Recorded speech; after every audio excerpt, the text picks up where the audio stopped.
Alright, so nakita natin, di ba, nung ipinapaliwanag ng Panginoong Jesucristo, that's very interesting. That's very interesting. Sabi niya, blessed are your ears and blessed are your eyes. Why? Because the Old Testament, imagine, who are the Old Testament believers? David, Abraham, Joseph, Elijah, and Hosea, and so on. Okay? Si Merari, si Zephaniah. Okay? Those are the Old Testament believers. Okay? They desire to hear these words, pero hindi sila nabigyan ng opportunity. And now we had the blessed opportunity to listen, no, mga kapatid.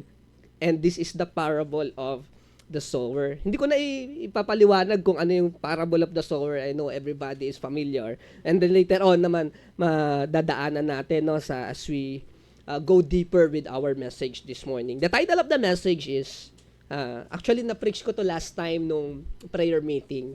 Kaya lang that time nung prayer meeting, na supposedly si Tatay Iter dapat yung schedule. Pero kinuha ko muna eh. Bakit? Kasi may reunion dito sa labas. So may banda. Sobrang as in talagang yung prayer meeting natin, kung napanood nyo yung live, 49 minutes, 40 minutes lang yung prayer kasi tinapos namin talaga kaagad kasi sobrang ingay talaga. So preach ako noon that entitled the hearer, the talker, and the doer. Okay? Again, that is the hearer, the talker, and the doer. Yan. Taken from Matthew chapter 13, verse number 16 up to verse number 23. So this morning, matutunghayan po natin yung halaga ng tatlo na ito. And it goes hand in hand, no?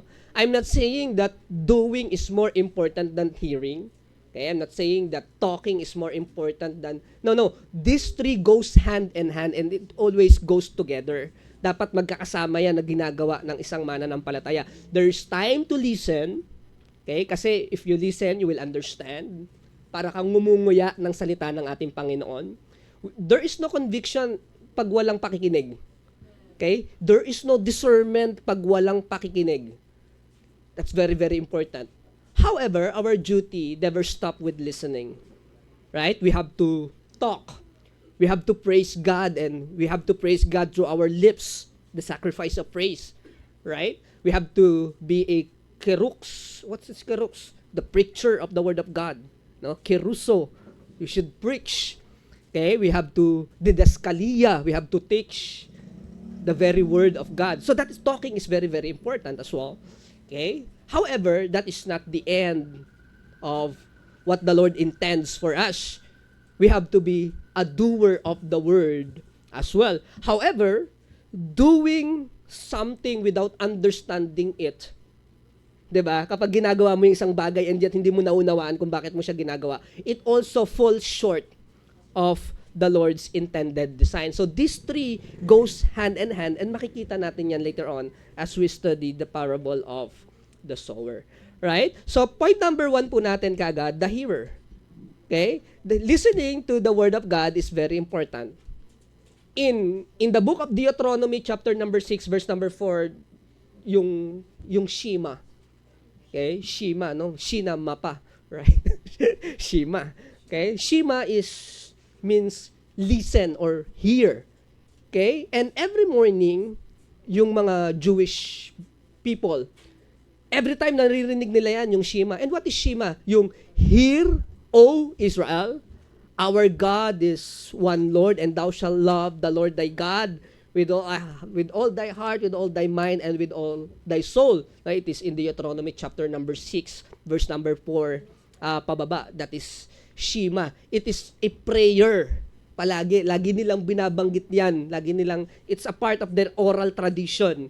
Okay? So, Shema, S-H-E-M-A. Yan, Shema. Kaya nga sabi ko, babae yan. Shina, mapa. Shema.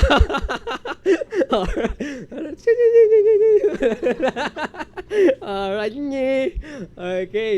So, look at this, no? Listening is very important, no? And binigyan talaga ng emphasize yung pakikinig ng salita ng ating pong Panginoon. Okay? And another example of the importance of listening is si Mary. no? Si Mary versus Martha. Si Martha, I'm not saying na hindi mahalaga yung pagluluto, I'm not saying na hindi mahalaga yung pag-aasikaso. Hindi yun ang ibig sabihin ni Christ, ha? Hindi yun, ha? Kaya lang, when we talk about what is more important, okay, ang sabi ng Panginoon, pinili ni Mary yung mas maigi. And what is that? And that is listening to the words of Jesus. Okay, yung maupo sa paanan ng Panginoong Jesucristo and listen to His words. That is very, very important. Okay? It's important to serve, right? It's important to serve.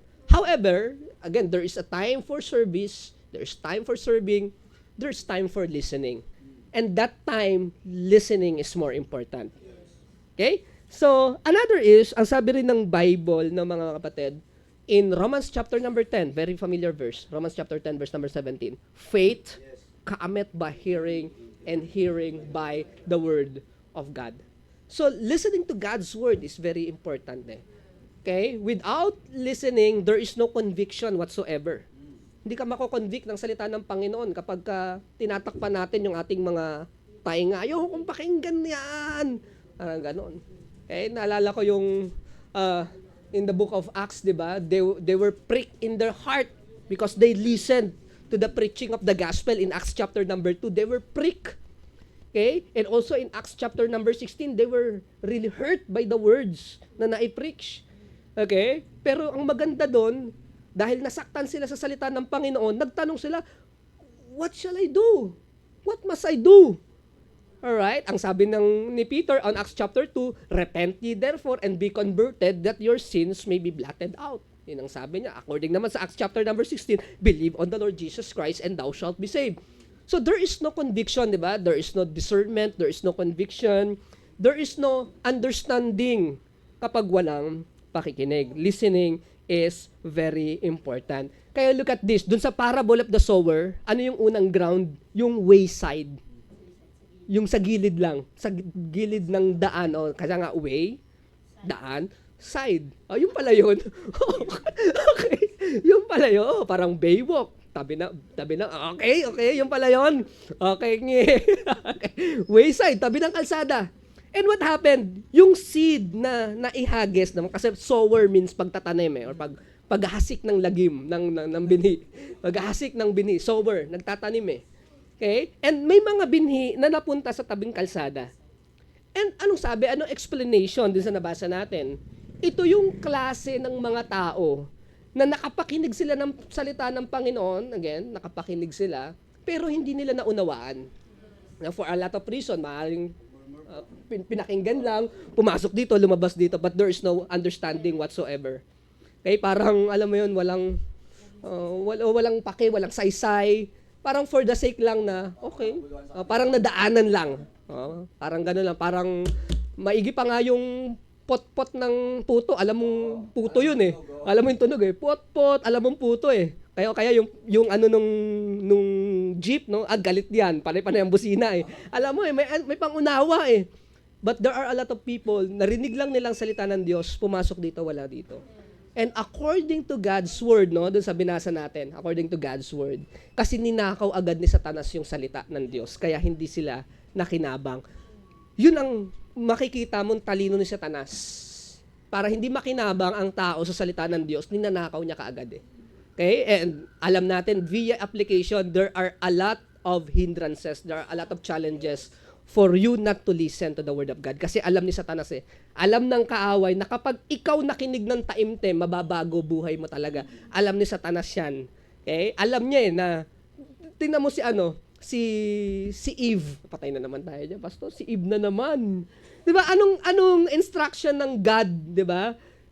Huwag mong kakainin ang bunga. Bakit? Kasi pag kinain mo, sigurado ikaw ay mamamatay.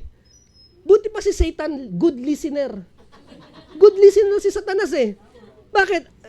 Ang sabi kasi ni Eve, ang sabi kasi sa amin ng Lord, kapag kinain at hinawakan namin, yung hinawakan, wala yun sa original command. Dinagdag ni Eve yun. Sa anong ibig sabihin? Hindi ka nakikinig. That's why nagkaroon ng clue si Satanas. Si Satanas ang good listener. Nahuli siya. Okay? Si Satan ang good listener.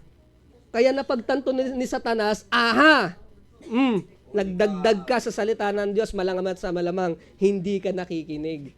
No? Kasi alam ni Satan, importante ang pakikinig ng salita ng Panginoon. And that is why he will do everything to prevent you from listening. He will do everything. Importante yon. Okay? It might be our emotion, it might be our circumstances. There are a lot of hindrances. Kaya nga sabi ko, ang pakikinig, it is also a spiritual battle. Minsan nga inaano ko yung anak ko, siguro nakikita niyo yung anak ko, di ba?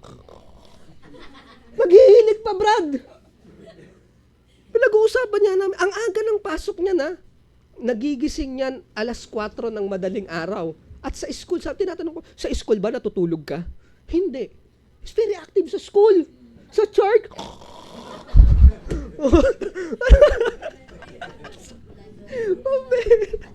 Kaya alam mo bakit pagdating sa church, pero pagdating sa ibang bagay, okay naman. Di ba? Bakit kapag manonood ka ng movie or gising na gising ang diwa mo, talagang pambihira, inaabot ng madaling araw sa pag-scroll. Di ba? Pero pagdating sa pakikinig ng salita ng Panginoon, kasi nga alam ni Satanas, kapatid. Alam niya. Alam niya. Alam niya na kapag ikaw nakinig ng salita ng Diyos, mababago ang buhay mo. And that would be the first step of your transformation. Alam ni Satan. Kaya, kita mo, inaano niya dinadagit niya yung pagpapala ng salita ng ating Panginoon. Okay? Look at this. Listening is very important, no? However, hearing alone, pakikinig lang, falls short of God's design. Just like with the parable of the sower. Okay? A lot of people only wanted to talk. Marami naman gusto lang magsalita but failed to listen. Okay? Me as a pastor, pag siguro lagi ka na lang nagsasalita, no? Sa akin, natitake ko as a great privilege kapag ako naman yung nakikinig. No? Gustong-gusto ko yun kapag ako yung nakikinig. Kung pwede nga lang, ako na lang audience Kaya kayo na lang mag-preach. So hindi pwede ako yung pastor Okay? If you're in a ministry, for example, teacher or it's nice na ikaw naman yung makikinig. Dapat hindi natin i-take for granted yon. Huwag natin i-take for granted yung blessing na ikaw naman yung nakikinig. No? Kasi hindi ka matututo kung palaging ikaw lang din yung nagsasalita. Diba? A lot of learnings na natutunan ko in my life, nakuha ko talaga siya sa pakikinig. Okay? Look at this. When I listen, I enjoy listening to God's Word. I enjoy it. Kaya nga nung pagpa-prayer meeting, mga preachers natin, I enjoy listening. Nakikita nyo yung amen. Talagang kahit antok na, amen. You have to control Okay? Look at this. During the Elijah's time, siguro familiar kayo dun sa istorya, he is very discouraged. Si Elijah was very, very discouraged. Ang sabi sa Bible, nakalimutan ko na yung chapter, no? Or kung ano yung pagkakasunod-sunod. Please forgive me. Okay. Ganito ang nangyari. Nagpadala ang Panginoon ng fire. And then, ang sabi ng Bible, the Lord was not there. Right? Nagpadala ang Panginoon ng earthquake. And according to the Bible, the Lord was not there. And then later on, the Lord nagpadala daw ng whirlwind. Again, I don't know kung ito talaga yung pagkakasunod-sunod but the Lord was not there. Pero at the end, there was a still small voice. Still small voice.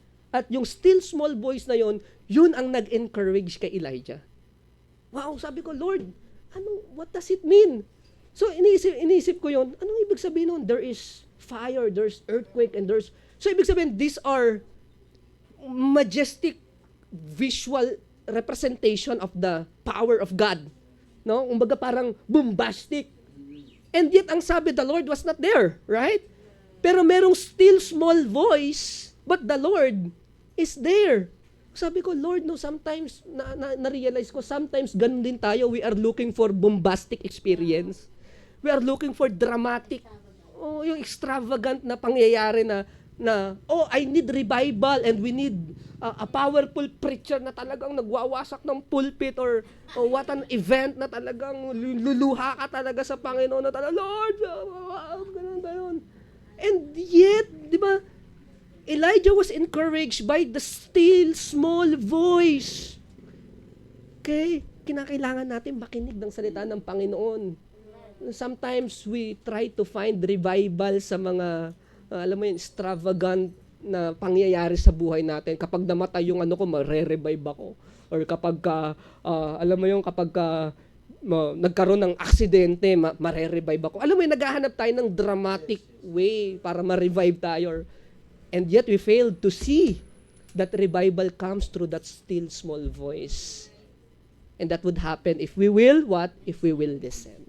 If we will listen. Listening is very, very important. Okay? Sometimes we wanted spectacle. Spectacle. But God provides His presence. Ladies and gentlemen, we have to be serious in listening. We have to be serious. Okay? We have to be serious. Let us take note. No more excuses. Let us be serious in listening to God's word. So that is number 1, the hearer. Ayan. Praise the Lord for those who listen to the word of God. Salamat po sa Panginoon. Number 2, the talker. The talker, however, sometimes, pag sinabi mong talker, it usually has a negative connotation. Yung talker, pag sinabi mong, hindi, puro lang naman yan salita. Sometimes yung talker, nagkakaroon siya ng negative connotation. Siyempre, yung chismosa, talker yan. Yung mga sinungaling, mga talker yan. Hindi po ba? So, minsan, pag sinabi mong talker, nagkakaroon ng negative connotation. However, when you read the scripture, the Lord also commanded us to proclaim His word. So being a talker not necessarily means negative talaga kaagad, no? It doesn't necessarily means negative kasi nga we are commanded to proclaim, we are commanded to teach, we are commanded to share the word of God. Okay? In reality, God wanted us to be His speaker. God wanted us to be His spokesperson, His ambassador, His representative. Yun ang nais ng Panginoon. Na through you, through me, through us, hindi man nila nakikita ang Diyos at hindi man nila naririnig ang Diyos at hindi man nila nababasa ang salita ng Panginoon, especially the unbelieving world, but through us, we can be the spokesperson of God. Yun talagang nais ng Panginoon. In Acts chapter 9, ito na yung story, hindi ko nababasahin, ito yung story. There is a persecutor, mamamatay Kristiyano, who named Saul, right? Okay? And grabe yan. Grabe yan si Saul. Saul talaga yan. Grabe. Saul talaga. Grabe. He is very dedicated to the point na nais niyang kumuha ng letter sa Damascus para mas mapaigting yung ginagawa niyang persecution. Yung kamatayan ni Stephen, kulang pa. Kulang pa. At yung pagkakaputol ng leeg ni James on the earlier chapter, kulang pa. Gusto niya mas matindi pa. And that is why gusto niyang kumuha ng letter of parang authority or something na para mas para legal, no? Para legal talaga, para strong. Grabe yan si Saul. Okay? However, habang nasa daan siya sa Damascus, kita siya ng liwanag, no? Kita siya ng liwanag, and then may nagsalita, patay ka ngayon. Puro ka aksyon, kinakailangan mong makinig. Okay? And ano sabi ng voice? Saul! Saul! Why thou art persecuting me? Sagot ni Saul, who art thou? Lord. Who art thou, Lord? It is me, Jesus, whom thou persecuted. Tatas kang bata ka. Si Christ mismo, sabi ko nga, gaano ka kasama na sa kinakailangan ang mag-solve mismo si Jesus? Nananahimik na si Jesus sa langit, di ba? He resurrected and ascended back to heaven. Sabi ko, gaano kakalala? Hoy, kayo tayo mga kapatid, baka kinakailangan makita mo pa si Jesus bago ka magbago-bago Huwag mong paabutin sa gano'n na. Ang bihirag. Sabi ko, gaano kakasama na kinakailangan si Jesus pa mismo ang makipag-usap sa'yo, mag-solwin sa'yo. Grabe! And this is not yung talagang, yung earthly Jesus, di ba, na during that history. No, this is the ascended, the resurrected Jesus na umakyat na sa langit, Sabi ko, tindi mo, Saul. Grabe. And yet, anong sabi? ng Panginoon. Okay? Yung dating persecutor is now what? A vessel of Jesus. No, pag sinabi mong vessel, lalagyan na siya ngayon. Sisidlan na siya ng mensahe ng Panginoon. No, para daw siya yung magiging kagamit-gamit na vessel ng gospel para sa mga Gentiles. Di talker. No, nakapakinig siya ng salita ng Panginoon, si Christ mismo nakipag-usap sa kanya, at ang intention for him to be a spokesperson of Jesus. And then it really fulfilled, no? Majority of the New Testament, si Paul ang nagsulat niyan. Sa Saul later on ay although Paul is also his name, but later on mas makikilala siya as Paul or Apostle Paul, no? Okay, so in Acts chapter 9, he hears and receive instruction. That's why it's very important to listen. Hindi lang si Saul, pati si Ananias, yung believer, iba tong Ananias na kontrabida dun sa naunang mga books, no? This is the believer. All right. And then, Lord, kaaway natin yan. Hindi. He is a chosen vessel unto me, sabi ng Panginoon. So, listening is very, very important. Kasi hindi ka makakakilos kung hindi ka makareceive ng instruction. Okay? So, that's very, very important. Okay? So, look at this. And from being a persecutor, he became a missionary. Imagine that. From being an enemy, he became an apostle. Kaya nga in the book of Galatians, ang sabi niya dun sa sulat, hindi makapaniwala yung mga tao, yung dating persecutor ay parehong nangangaral na ng parehong pananampalataya na dati niyang inuusig. Grabe. Okay, again, God wanted us to be His spokesperson. God wanted us to be a spokesperson.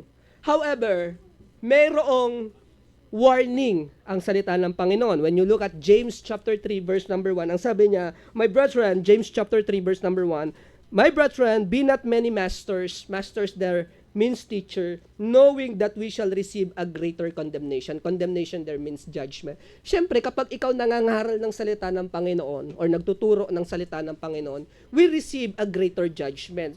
Bakit? Siyempre nangangaral ka siyempre nagtuturo ka. Therefore, the Lord is holding us into a higher standard. Okay? Kasi nga, tayo po ay nangangaral at nagtuturo ng salita ng ating Panginoon. So sabi ko nga, hindi masama ang magsalita. As we grow older in our faith, supposedly tayo na yung nagtuturo. Okay? That is the natural progression. Okay? In Romans chapter number 2, nabasa ko rin ito last time, in Romans chapter 2, galit na galit ang Panginoon dito sa mga Hudyo na ito. Bakit? Kasi nagtuturo sila, pero sila mismo, hindi nila inaano yung kanilang mga itinuturo, no mga kapatid? In Romans chapter number 2. Ayan on verse number 19. Look at this. And art confident that thou art a guide of the blind, a light of them which are in darkness, an instructor of the foolish, a teacher of babes, which has the form of knowledge and of the truth in the law. Thou therefore which teachest another, teachest thou not thyself. Thou that preachest a man should not steal, dost thou steal? Thou that sayest a man should not commit adultery, dost thou commit adultery? Thou that abhorrest idols, dost thou commit sacrilege? Thou that makest thy boast of the law, through breaking of the law, dishonoreth thou God. For the name of God is blasphemed among the Gentiles through you, as it is written, and so on. So here, there is a warning, no? If we are teaching the Word of God, we should be the number one na mag-obey din sa salita ng Panginoon. And it makes sense, right? For example, me as a pastor, tinuturo ko sa inyo, tapos ako mismo number one na hindi sumusuway. Di ba? Ang sakit niya sa ano, di ba? I'm sure magagalit kayo sa akin. Di ba? I'm sure magtatanong kayo. I'm sure I will hear na bakit si pastor sinabi niya yan pero siya mismo hindi niya tinutupad. And it makes sense. Right? Because people are hoping na itinuro ko, I should be the number one who apply what I teach, what I taught. Right? Okay? And it makes sense. Look at this. When we are not doing what we speak, we are losing the credibility. Yun ang iniiwasan natin. We are losing the trust of people when we say something and do the another thing around. We are losing our credibility. The word of God is blasphemed. Okay? And it seems the Word of God is what undervalue. Nawawala ng halaga ang salita ng Panginoon if we speak something against speakers, okay, teachers, or anyone who's supposed to teach, and yet we are the one who, okay, it seems the Word of God is undervalued. And this is my advice to everybody. Let us be accountable. Yun talaga yun. Let us be accountable. Starting with me, of course. Okay? Starting with me. I should be accountable. Right? As a preacher, as a pastor, as somebody who's in the leadership, as a pastor, I should be accountable. Alright? In Hebrews chapter 5, verse number 12, here's what the Bible says. On Hebrews chapter 5, verse number 12. Hindi lang to para sa may mga position, ha? If you are old, not only by years, but matagal ka na sa pananampalataya, ang advice ng Hebrews chapter 5 verse number 12. For when for the time ye ought to be teachers, ye have need that one to teach you again. Yun ang masakit kasi ang expectation sa atin ng Panginoon, as we grow older in the faith, tayo na daw dapat yung nagtuturo. Di ba? Ikaw na dapat yung nanghihikayat, ikaw na dapat yung nag-i-encourage. Ikaw na dapat yung nag-i-invite, ikaw na dapat yung nag-aasikaso kasi nga we are now older in the faith. However, ang masakit sa Hebrews chapter 5 verse number 12, kinakailangan turuan ka ulit. Yun ang sinasabi niya. Kinakailangan, lambingin ka ulit. Supposedly, ikaw na dapat ang naghihikayat. Yun ang sinasabi ng Hebrews chapter 5 verse number 12. Look at this. Maturity produces responsibility. Okay? Maturity produces responsibility, and teaching is a part of discipleship. Teaching is a part of discipleship. Hindi masama ang magsalita, and again, it is what the Lord expects us to do. To proclaim His Word, to share His Word, to disciple sa body, and teaching is part of it.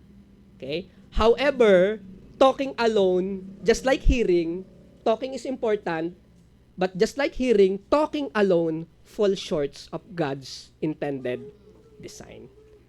Ayan. Okay? Very practical, no? Ang tagal kong hindi nag-topical, ha? Sa mga preacher natin, tagal kong hindi nag-topical, no? Ngayon na lang ako nag-topical. Number 3, and that would be the last point natin. Number 1, the hearer.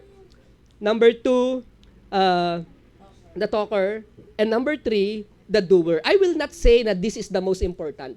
I will not say. Kasi nga, doing something without understanding, wala ring kwenta yon. Okay? Hindi to mga stand-alone. Hindi pwedeng mag-serve ka sa Panginoon nang hindi mo alam kung bakit mo siya ginagawa. In our church, I don't want anybody to become a blind follower. I don't want you to be a blind loyalist to the pastor. I don't want you. Gusto ko, and gusto ng Panginoon, gusto ng Bible, if you are doing something for God and for the ministry, for the church, for the man of God, for the pastor, for everybody, dapat nauunawaan mo kung bakit mo yun ginagawa. Alright? Yun ang mahalaga. No? Yun ang mahalaga. I don't want you to follow me blindly. Ayoko ng ganon. Gusto ko, according sa salita ng Panginoon, naunawaan natin, kaya natin siya ginagawa. Look at this, the doer. In the parable of the sower, merong 4 na ground. No? May 4 na ground. Number 1, yung wayside. Nabanggit ko na kanina, so hindi ko na anuhin pa. Okay? Number 2, yung stony ground. Okay? What is stony ground represent? Ang sabi po, na nakaramdam siya ng saya nung napakinggan niya yung salita ng Panginoon. And again, siguro naman lahat tayo nakaramdam ng ligaya nung nalaman natin na the Lord Jesus Christ died for us in order for us to have eternal life in heaven. 'Di ba? I know lahat tayo nagagalak niyan kapag napakinggan natin yan. However, the stony ground represent people who are joyful for a moment. But look at this. But because there is no root, kasi nga stony, walang kapitan yung ugat eh. No? Later on, it withers, nalanta. Okay? Bakit? Kasi walang ugat. Nung dumating daw yung mga pagsubok, dumating yung tribulation, wala na. And here's what I understand. And I think this is also the wisdom that we need right now, especially now that we recognize na, katulad nung sinabi ko sa family banquet natin, the church is really being attacked. No, and I know that this is a spiritual battle. Yeah, it's okay to recognize that, no? Hindi tayo nagtatago na parang walang problema whatsoever. We know that we have a problem. Okay? Yung finance natin kanina, that's only a symptom of a greater problem. I know that. I know that. However, look at this. Ang paglago, ang akala kasi natin, ang paglago ng mga kapatid, pataas lang yung fruit. And that's good. Siyempre, pagka may bunga, lumalago rin. 'Di ba? Manifestation 'yun ng growth yung bunga. Pero alam nyo kapatid, may bunga na hindi natin nakikita or may paglago na hindi natin nakikita. And what is that? Yung downward. Yung pag-ugat. And I think that is very, very important. That's very important. Na during the time of storm, during the time of ganito, yung pakiramdam natin, oh, there is something. I think we have to be strong and we have to weather the storm Hindi man tayo magbunga outward, right? Walang masyadong mga extravagant fruits or whatsoever, though it's good. Pero dapat sikapin natin na lumago pailalim. Mas lalong lumalim yung ugat natin sa pananampalataya. Okay? I think, pag mas malalim yung ugat natin sa pananampalataya, later on, magbubunga rin yan. Di ba? Nakita nyo yung mga puno na nakatanim malapit sa Poso Negro. Ang sasarap ng bunga. Mga alatiris na malapit sa ano yan? ang ano ng bunga nila kasi yung nutrients nangukuha, di ba? Sira ang pangarap sa buhay. Okay, growth is not only upward but also getting deeper. This kind of growth is steady. Steady siya but strong. No? Hindi, minsan, nagpe-pray ako sa Panginoon, Lord, ayoko ng stagnancy sa church. Yun ang prayer ko sa Panginoon. Lord, I don't want us to be stagnant. Ayoko nun. Mabaho ang mga stagnant water. Mabaho. Lord, I don't want us to be stagnant. But I wanted us to be steady. Steady and strong. Yun ang gusto ko. Okay? And I think, Lord, no, kung nandito na, kasi tapos na tayo sa honeymoon stage. Last year is our honeymoon stage. Now, we are facing the reality talaga of life, the reality of church ministries. Ayan talaga yan. May mga problem, and that's normal. That's normal. I've been 10 years as a pastor, and I know that. Okay? May mga situation na kaya mo i-control. Lagi ko nga sinasabi, control what you can control, leave it to God what you cannot. Okay? However, wag tayong magiging complacent, wag tayong magiging pabaya. Di po ba? Okay? So, next is thorny. Okay? Ano yung thorny? Abogado. Tinik. Thorny. What is thorny? Yung thorny, it cannot produce fruit. Not because walang ugat. May ugat. Malalim yung ugat. Maraming alam sa Bible. Okay? Pero hindi siya magbunga kasi according to yung cares of the world, nachuchok yung bunga kapag nagbubunga na. Ibig sabihin, these are the kind of people who listen to the word of God na naunawaan kung bakit. Kaya lang, hindi nila maiwan yung dati nilang buhay. At dahil hindi nila maiwan yung sarap ng mundo, hindi ba, they are, sila dun sa pagpapala na magbunga sila sa Panginoon. And that's very, di ba, very sad and disheartening na supposedly dapat as we grow older sana, mas lalo tayong nagbubunga. However, kung hindi rin natin maiwanan ng mundo, hindi rin tayo talaga magbunga At kasi you cannot serve God and the mammon at the same time. You cannot be godly and worldly at the same time. You cannot do that. Okay? Palaging mamimili ka At lagi ko nga sinasabi, pag hindi ka namili ka na. Right? Kasi you cannot choose God and the world at the same time. And if you do that, obviously, hindi mo pinipili ang Panginoon kapag ka ganon. Okay? However, number 4, yung good ground, no, mga kapatid. And anong ibig sabihin ng good ground? It produces fruit. Bakit? Kasi tumanim siya dun sa malalim ang pagkakatanim niya, and also walang mga thorns. And therefore, according doon, nagbunga siya ng 100, some 60, and some 30. Okay? Notice, pansinin natin, walang problema sa seed. No? Walang problema sa seed.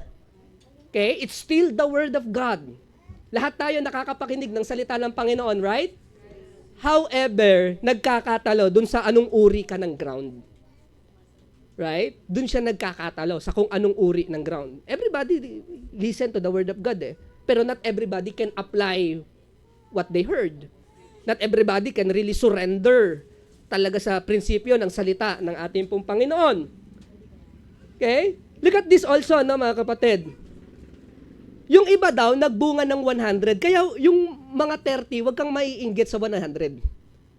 Diba? Kasi may nagbunga ng 100, may nagbunga ng 60, may nagbunga ng 30.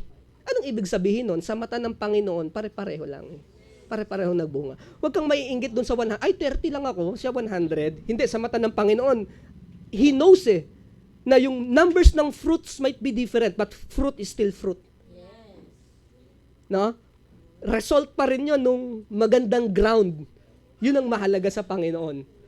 Okay? So sometimes, a lot of people, they can do a lot for God. Tapos ikaw, ay, ganito lang ako. Huwag kang maiinggit.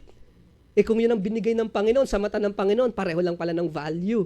Hindi po ba? Okay? So look at this. In Matthew chapter 7, verse number 21 to 27, this is very interesting. Sa Matthew chapter 7, verse number 21 to 27, ang akala ko, kapag tinawag ka na false prophet, nagtuturo ka ng maling doktrina. Tama naman yan, di ba? Pagka tinawag na false prophet or false teachers, nagtuturo ng maling doktrina. Pinag-usapan namin last time yung outer darkness. Pambihirang outer darkness yan. Pag daw hindi ka faithful, mapupunta ka sa outer darkness. Tawa ko ng tawa kasi kalukuhan. Okay, and then a lot of doctrines, no? So that is false doctrines. Pag nagturo ka ng false doctrine, that makes you a false teacher or false prophet. But in Matthew chapter 7, this is very interesting. Bakit? Ang sabi rito, yung pinakabuod, by their fruits, ye shall know them. By their fruits. Look at this. So, ibig sabihin, hindi lang yung teaching ang tinitingnan para maging makonsider ka ng God as false teachers. Kapag hindi ka nagbe-bear ng maayos na bunga, you are also considered as false prophets. Tama rin, it makes sense, di ba? It makes sense Tingnan mo si Baalam. Di ba? Si Baalam. Uy, si Baalam, propeta talaga yun Di ba? Nakakausap niya talaga ang God However, ginagamit niya yung pagiging propeta sa maling kaparaanan. And therefore, majority of us considered him as false prophets. Or false prophet. Di ba? Okay? Not because hindi siya nagsasalita ng totoo, but because his life does not project the message that he communicates. Naging false prophet din siya. Right? Okay? Matthew 7, Matthew 7 verse 21 to 27 is yung the build his house upon the rock. Ayan. Yung yung false prophet is on Matthew chapter 7, 15 to 20. Yan. Okay? Look at this. Kung hindi natin tinutupad ang ating naririnig at hindi natin tinutupad ang ating sinasabi, sinong niloko natin? Yun ang magandang tanong. Niloko ba natin ang God? Hindi mo malaloko ang God. Look at this. God is never shocked sa mga nagawa natin. Talaga nagawa ni Peter yun. Hindi na siya shock ang Panginoon. Hindi siya na siya shock Hindi nagugulat ang Panginoon. Talaga nagawa ni Pastor Ronald yun. Hindi nagugulat ang Diyos. Okay? So, sinong niloloko natin? According to James chapter 1, verse number 21, look at this.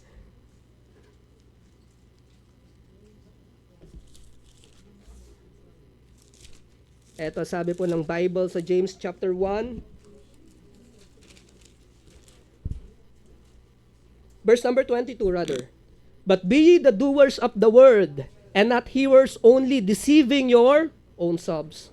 For if any be a hearer of the word, and not a doer, he is like unto a man beholding his natural face in a glass. For beholdeth himself, and goeth his way, and straightway forgetteth what manner of man he was. You look at that.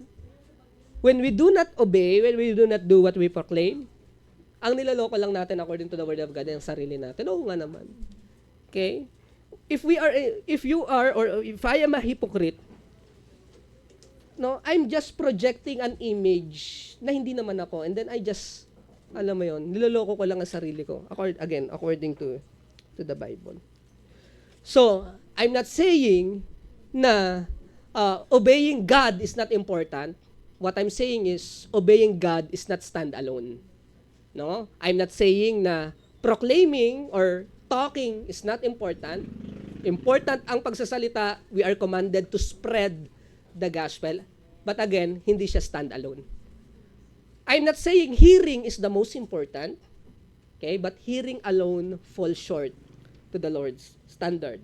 So these three, being a hearer, and being a talker, and being a doer goes hand in hand. Look at this. If you listen, there is knowledge.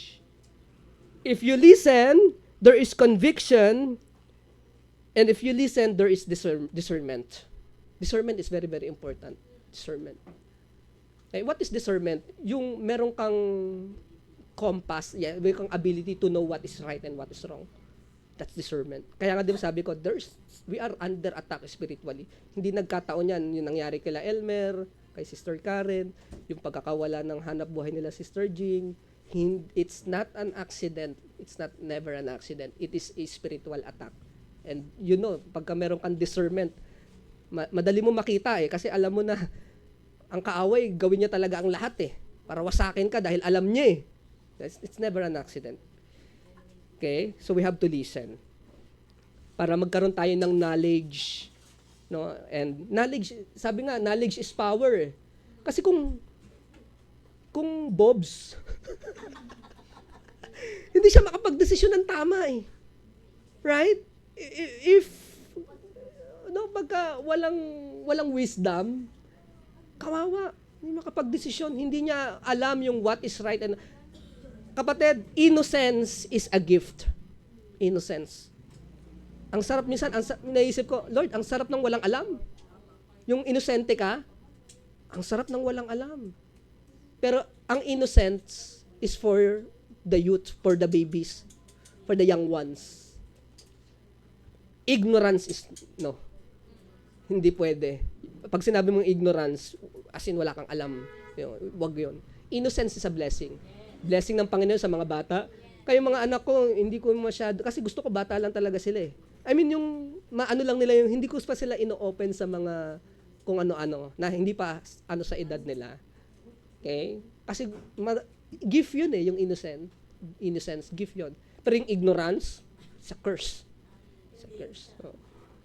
Di makapag-desisyon kasi hindi niya alam. Pero if you listen to the Word of God, nagkakaroon tayo ng knowledge. Conviction. Ano yung conviction? Yung moral compass na dapat gawin ko yung tama. Yun yung conviction Tama yan ang gagawin ko. That's conviction. Yung masakit sa'yo na hindi mo matupad yun kasi you know that is the right thing to do. That's conviction.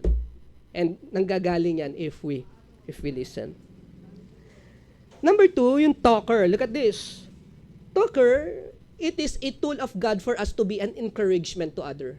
Kasi as you talk, you are now become an encouragement Okay? Natatransfer mo yung knowledge na na-accumulate mo, na itatransfer mo sa iba.